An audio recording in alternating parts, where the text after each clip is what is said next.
Voltando com o Potter Entrevista, a gente está ouvindo várias e várias pessoas que pensam completamente diferente e estamos na terceira temporada. Potter Entrevista Gaúcha, ZH tá perguntando: que diabos, afinal, são esquerda e direita? Na verdade, a gente nem queria discutir isso.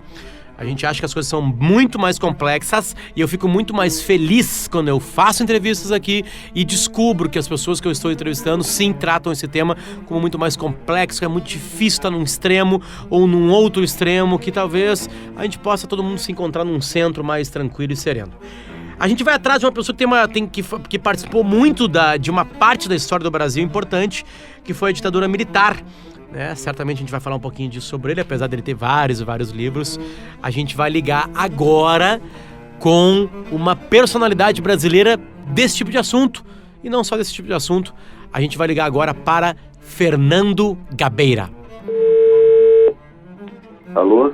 Fernando Gabeira, boa noite. Boa noite. Finalmente nos encontramos. Obrigado pelo carinho de me atender. Prazer. Peninha já te mandou um beijo, agradeço a ele a fazer esse contato contigo. Tava aqui com a gente há pouquinho no estúdio agora e deixou um beijo pra ti. Tá bom. Fernando, é uma questão absolutamente simples, né? Tô brincando com isso, obviamente. Que é uma conversa que parece ser eterna, né? Que é o que são esquerda e direita. Tu consegue começar a definir pra mim, assim, quais são as diferenças, o que cada uma delas é? Por favor, a fala é sua. Olha, essa é uma questão muito discutida. Discutida em seminários, em livros, né? Um dos livros mais interessantes sobre o tema foi escrito por um filósofo italiano chamado Norberto Bobbio, em que ele tenta distinguir a esquerda da direita. E um dos fatores que, curiosamente na época, um dos fatores que ele atribui à esquerda é exatamente essa propensão a fazer com que o Estado proteja as pessoas, sobretudo depois que elas encerraram o seu processo de trabalho, a questão da aposentadoria, né? Mas hoje essa questão já é uma questão universal, todos defendem a aposentadoria, né? De uma forma ou de outra, todos defendem a aposentadoria. Outra questão também que divide um pouco, né? Qual a visão que se dá ao papel do indivíduo, entende? A direita valoriza muito o esforço individual, a vitória individual, e a esquerda tende a fortalecer mais os processos cooperativos de solidariedade. Então, essas são algumas visões. Historicamente, as suas, digamos assim, historicamente, a patologia da esquerda se manifestou no stalinismo, né? Sim. Nos países socialistas. E a patologia da direita se manifestou no nazismo e no fascismo. Entende? Sim, sim. Mas isso são patologias, né? Hoje existem correntes que você pode achar que são mais ou menos a direita, mais ou menos a esquerda, no centro-direita, centro-esquerda. Mas os extremos é que significaram patologias e hoje existe uma corrente muito forte, né? Achando que realmente o fato de ser esquerda ou direita talvez não seja o mais importante, está dentro de um quadro de referência teórico muito rígido. O importante é ser mais pragmático. Se as ideias boas da esquerda forem as melhores para aquelas circunstâncias, elas serão aplicadas. Se forem as da direita, serão aplicadas também, em muitos momentos, até uma negociação, uma combinação entre os dois. Quer dizer, eu acho que enfraqueceu muito no mundo esse confronto direita e esquerda, né? Hoje ele toma novas formas e aqui no Brasil ele, de uma certa maneira, está custando um pouco a desaparecer. Essa discussão no Brasil piorou nos últimos tempos, principalmente com redes sociais, onde a voz está em todos, né? Isso piora no Brasil, sei lá, tu que viveu algumas outras décadas brasileiras, é o pior momento desse tipo de discussão por aqui? Olha, não creio que seja o pior momento, porque é um momento que eu diria mais massivo, né? É um momento que esses temas passam a ser discutidos por um número muito maior de pessoas que os discutiam no passado. Portanto, houve um processo de democratização desse debate. processo de democratização traz também em si algumas desvantagens. Uma delas é a simplificação, entende? Sobretudo num país como o Brasil, onde os populismos de direita e de esquerda são muito influentes. Uma frase como essa tua, os populismos de esquerda e direita, se Fernando Gabeira tuitasse isso, apanharia dos dois lados. Por que no Brasil tem uma cobrança? Eu tenho o hábito de apanhar dos dois lados já. Oi? Eu já tenho o hábito de apanhar dos dois lados. E por que aqui no Brasil parece ter uma obrigação, assim, as pessoas te puxarem, não, tem que ser desse lado, tem que ter esse selo nas pessoas, que esse podcast e essa pergunta é feita exatamente para mostrar o quão complexo é isso tudo. Por que alguém tem que ser de esquerda ou tem que ser de direita? Eu acho que, na verdade, existem certos traços coerentes no pensamento que podem te levar a ser considerado uma pessoa de esquerda ou de direita. Agora, para se identificar com uma corrente completamente, sabendo que o mundo não se resolve de uma forma ideológica, que ninguém tem toda a razão em todos os casos, entende? Aí é uma questão também de pertencer de estar dentro pertencer a um grupo maior, tem que ser uma pessoa com laços maiores. Um indivíduo solitário, ele tem que correr o risco realmente de pensar por si próprio. E Sim. Pensando por si próprio, ele não pode ser direita nem esquerda. Ele é aquilo que os fatos permitem, né? O Lord Keynes tinha uma frase muito grande, muito interessante, que dizia: quando os fatos mudam, eu mudo as minhas ideias. E você, o que você faz, né? Os fatos são observados nessa discussão, Gabeira?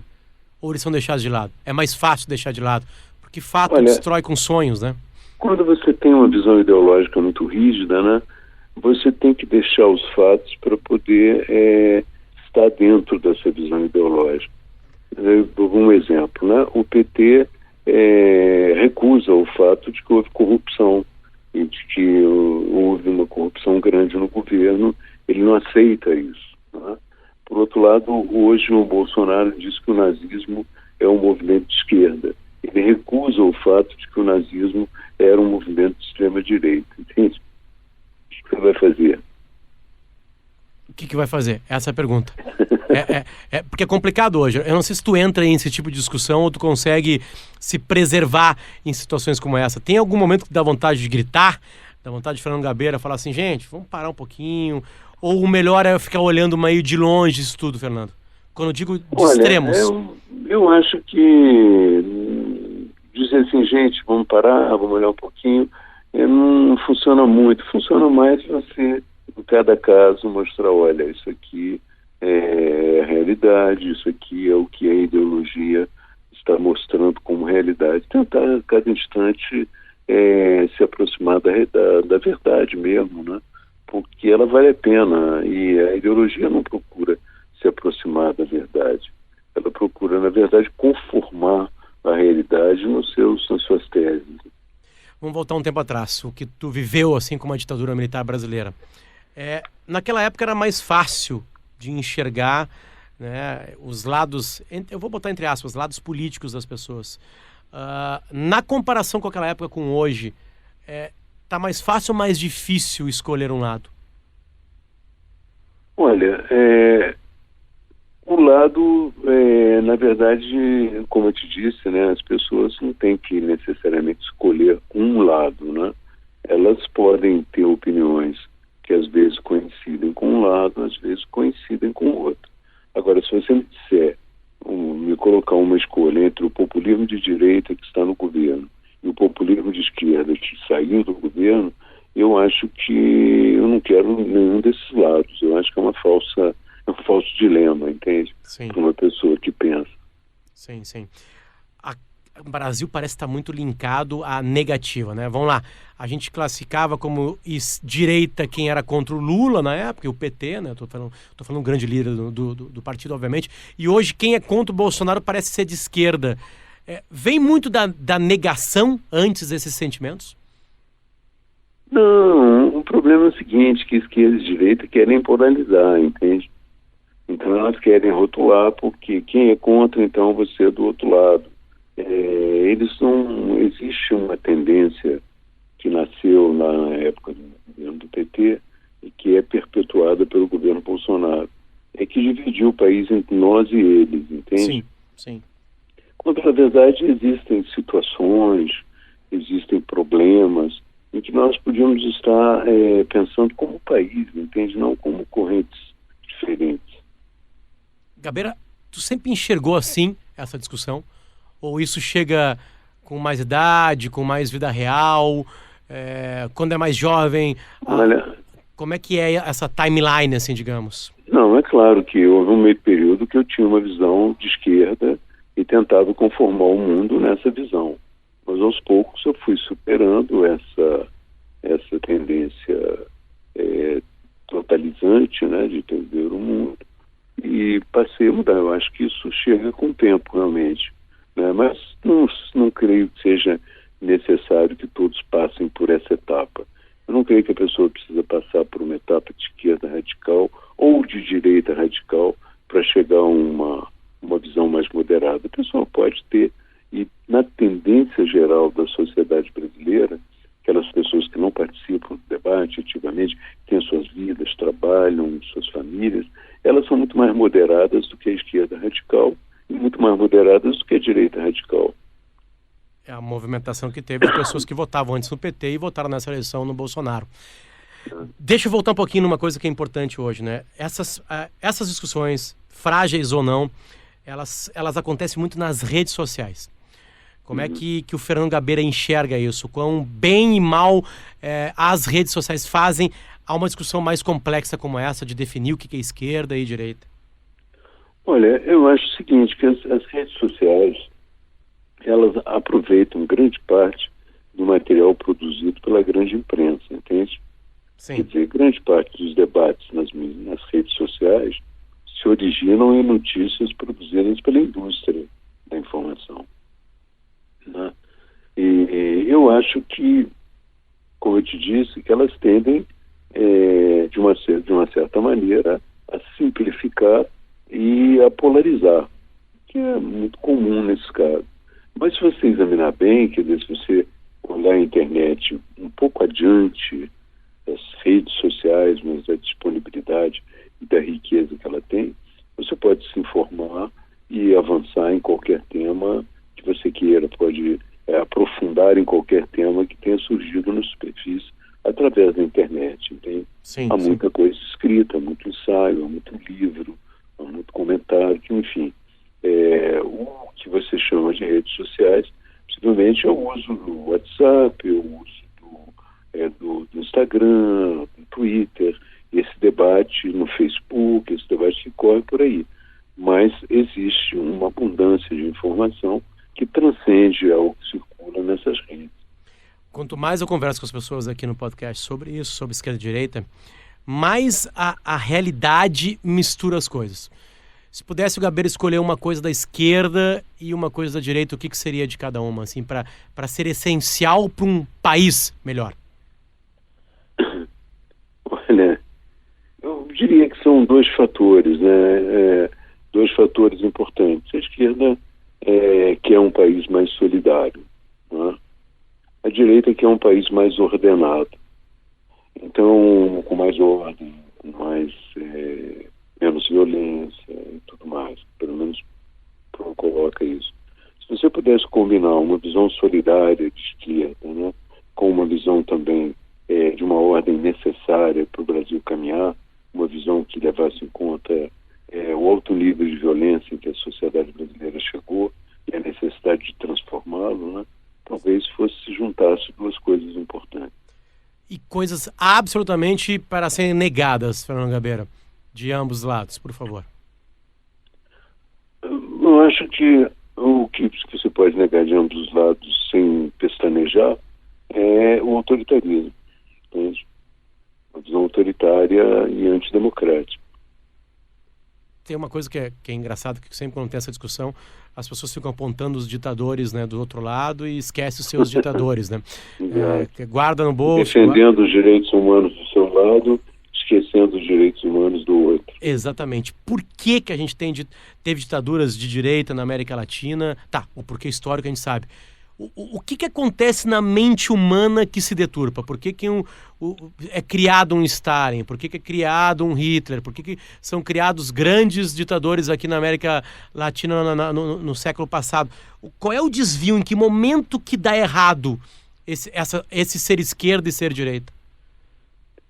Não, é difícil eu precisar isso para você, entende? Um momento, cada país teve o seu momento, cada ditador teve o seu momento de inflexão, entende? Cada conjuntura produziu um tipo de ditador.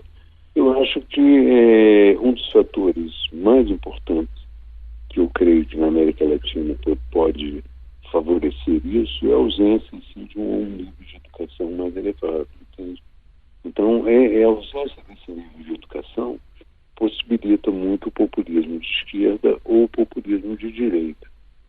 Na Venezuela, por exemplo, Chávez se impôs com uma visão populista de esquerda e acabou transformando a Venezuela no que é hoje, né? Inclusive com prisões, mortes e toda essa coisa. Aqui no Brasil nós tivemos um momento ditatorial, 64 adiante, que também surgiu numa circunstância específica da sociedade brasileira, né?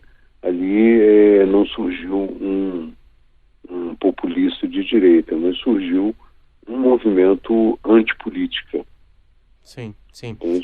Que tentava suprimir a política. Agora, o que está acontecendo no Brasil é que esse movimento antipolítico e esse movimento autoritário ganhou forma num candidato e ele tem uma grande aceitação popular, né? Então, essa aceitação popular de formas simplificadas, de soluções simples para os nossos problemas, é que permite o surgimento do populista e que facilita também ele se transformar num ditador. A gente está próximo de ver um ditador no Brasil? Não creio. Acho que o Brasil amadureceu bastante para superar esse tipo de coisa e acho que as circunstâncias internacionais também hoje são desfavoráveis para o surgimento de um ditador. A gente está gravando pós 31 de março, hoje é dia 2 de março, uma noite, uma terça-feira. 2 de abril. 2 de abril, desculpa, obrigado pela correção. E a gente está gravando no dia 2 de abril e se discutiu muito, né? Se foi golpe, se foi contra-golpe, tudo mais. O que a vida do Fernando Gabeira pode contar daquela época? O que o cidadão Fernando Gabeira pode contar daquela época? Fazendo, obviamente, um resumo, imagino, né? Olha, o cidadão Fernando Gabeira já contou em 10 livros, entende? O primeiro livro chamado Que Isso, Companheiro, eu contei o período da luta armada, depois eu contei o período do exílio, depois contei o período da volta ao Brasil, depois contei o período da minha experiência política, depois fiz um livro sobre os problemas da democracia atual, democracia tropical. Então, eu tenho falado muito sobre isso, eu não me animo mais a discutir nem sobre 68, que sou muito solicitado para falar sobre 68, nem me animo a discutir sobre o período da ditadura militar. Daqui a pouco vão querer que eu discuta a Guerra do Paraguai. Então, eu estou voltado para os problemas de hoje e um pouco interessado no futuro. Eu não quero fazer grandes revisões históricas, não quero entrar em grandes debates históricos, que eu acho que eles, nesse momento, são dispersivos e muito politizados, entende? Esperava que isso acontecesse de novo, Gabeira, porque era uma coisa que não se estava mais discutindo, né? Daqui a pouco volta, a gente sabe por quê. Bolsonaro reacende isso.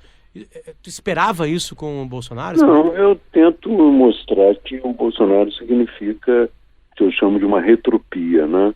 É uma utopia voltada para um passado idealizado, entende?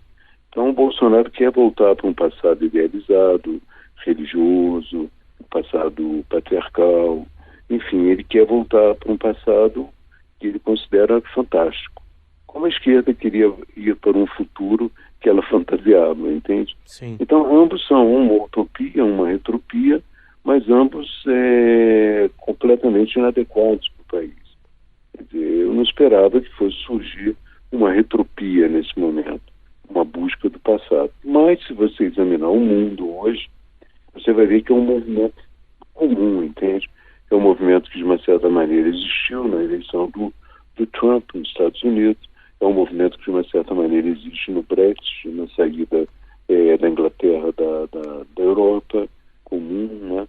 Então, existe um desejo, como as coisas não estão funcionando bem, existe um desejo de volta ao passado, um passado idealizado como um momento em que não havia esses conflitos de hoje, entende? A gente já conseguiu notar que, obviamente, com um mix de coisas, isso na tua cabeça, pode funcionar para um país dar certo.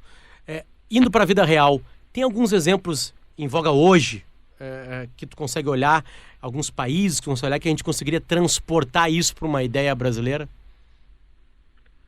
De esquerda ou de direita? Né? Depende, eu acho muito difícil você transportar uma coisa de um país para outro, né? Você vê, por exemplo, nós temos grandes desastres naturais, né? E o Japão também. O Japão tem uma capacidade de reação, de preparação para esses desastres muito superior à nossa, entende? É difícil você transportar essa capacidade de precaução e de preparação que os japoneses têm, de reparação, porque as nossas circunstâncias são circunstâncias como nós temos aqui, né?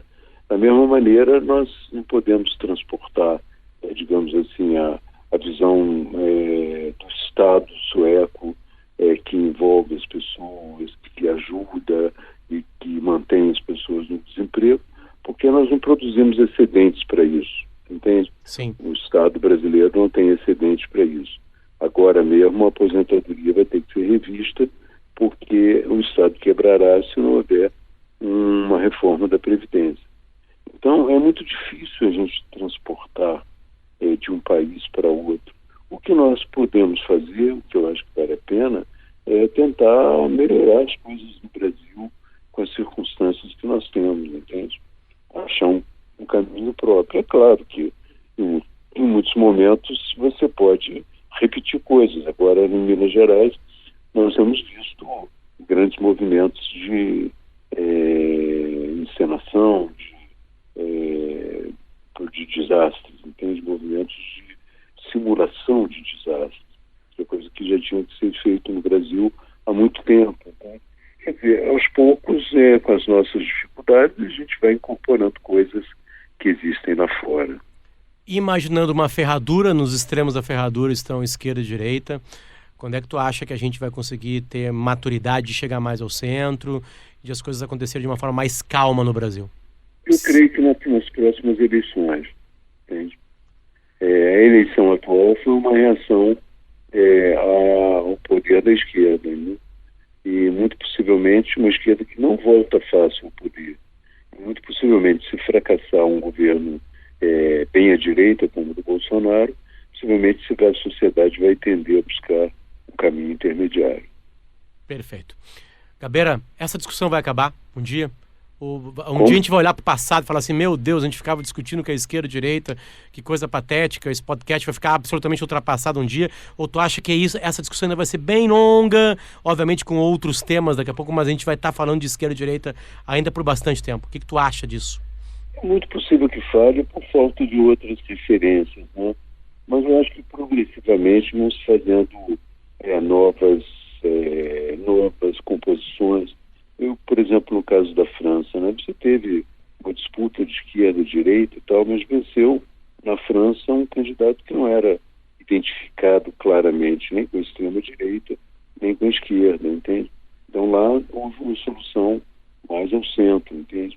Da mesma maneira, certas esquerdas, como no Canadá, são esquerdas mais brandas, são mais liberais, chegaram ao poder também. E tudo isso pode ser que a esquerda brasileira venha a ser mais liberal, mais parecida com o Partido Democrático, o Partido Democrático nos Estados Unidos, entende? Pode ser que haja mudanças. Nos Estados Unidos, a diferença não é tanto entre esquerda e direita, é liberais e conservadores, a terminologia lá. Embora, se você examinar muitas teses, algumas teses são de esquerda, alguns democratas se consideram socialistas e tudo mais, mas lá a oposição é liberais e democratas, uma suposição, ambos, de que o capitalismo é um modo de produção que deve continuar, entende? Sim, sim. Gabeira, te agradeço muito, que a gente escuta esse podcast daqui a uns anos e veja o quão centrado ele foi, de alguma maneira. Tá bom. Obrigado pelo carinho. Um abraço, então. Até mais. Tchau, tchau. Obrigado. Tá aí, mais um Potter Entrevista, ainda discutindo que diabos, afinal, são esquerda e direita. Deixa eu agradecer a rapaziada que participa junto comigo aqui. A Paloma Fleck junto com o Vinícius Moura, né, na produção, em como a gente distribui isso e tudo mais, pela internet aí, pelo mundo. E também um beijo para Carlos Couto, o cara que monta tudo, o cara do áudio, o responsável por você ouvir essa qualidade de áudio que encontra-se em pouquíssimos podcasts aqui no Brasil. Que diabos, afinal, são esquerda e direita? Segue, teremos em seguida mais um entrevistado. Ouça todo mundo, mesmo que você ache que discorda daquela pessoa, eu tenho certeza que depois de 30, 20, 40 minutos, tu começa a achar algumas coisas que são legais e algumas coisas que você refuta, mas refute com inteligência, com sagacidade, que é isso que esse querido país está precisando. A gente volta a qualquer momento na sua plataforma de podcasts. Esse aqui é o Potter Entrevista Gaúcha ZH.